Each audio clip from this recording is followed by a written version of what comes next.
Ili uwe wa kwanza kupata taarifa zetu, subscribe Moka Media kisha bonyeza alama ya kengele kuruhusu notifications. Usisahau like, kushare na comment kwa ajili ya taarifa zaidi. Moka Media. Tarehe 21 mwezi wa kwanza 2026 majira saa 1 usiku huko kijiji cha Tingi, kata ya Tingi, tarafa ya Mpepo, wilaya Nyasa, mwanaume mmoja ambaye jina tunalihifadhi, huyu ni Matengo, miaka 39, alimjeruhi mke wake ambaye jina nalo tumehifadhi kwa kumchoma na kitu chenye ncha kali tumboni upande wa kushoto hadi utumbo kutoka nje, na mara baada ya kutekeleza tukio hilo alichukua sumu ya kulia wadudu na kuinywa kwa lengo la kujiua. Mtuhumiwa alitekeleza tukio hilo mara baada ya kugundua kuwa mwanamke ambaye ni mke wake amekuwa akitumia dawa za kufubaza virusi vya ukimwi ARV kwa kificho, kitendo ambacho kilipelekea kutokea ugomvi baina ya hao wawili.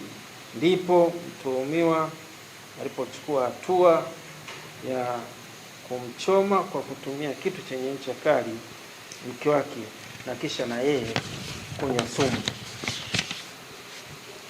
Majeruhi amelazwa katika kituo cha afya Tingi akiendelea na matibabu huku hali yake ikiendelea vizuri.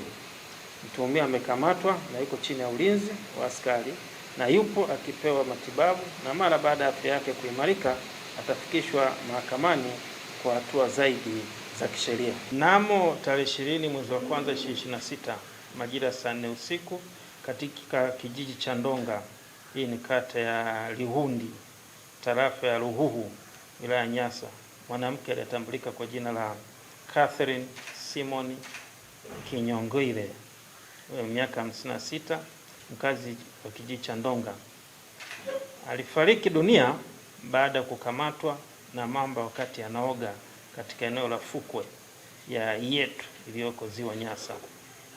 Taarifa kamili ni kwamba tarehe 20 mwezi wa kwanza 2026 majira saa 4 usiku, marehemu akiwa na mtoto wake wa kike aitwaye Yosefa Kibena, miaka 30, walienda katika fukwe hizo zilizoko umbali wa mita 50 tu kutoka nyumba wanaoishi, na marehemu aliingia majini kwa ajili ya kuoga, ndipo mamba akamvamia na kumkamata na kumzamisha ziwani.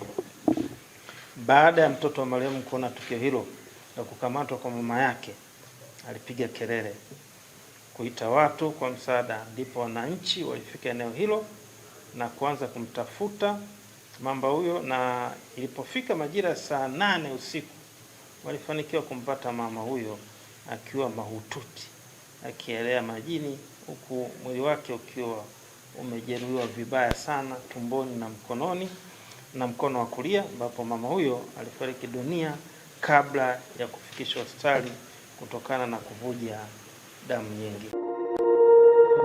Ili uwe wa kwanza kupata taarifa zetu, subscribe Moka Media kisha bonyeza alama ya kengele kuruhusu notifications. Usisahau like, kushare na comment kwa ajili ya taarifa zaidi.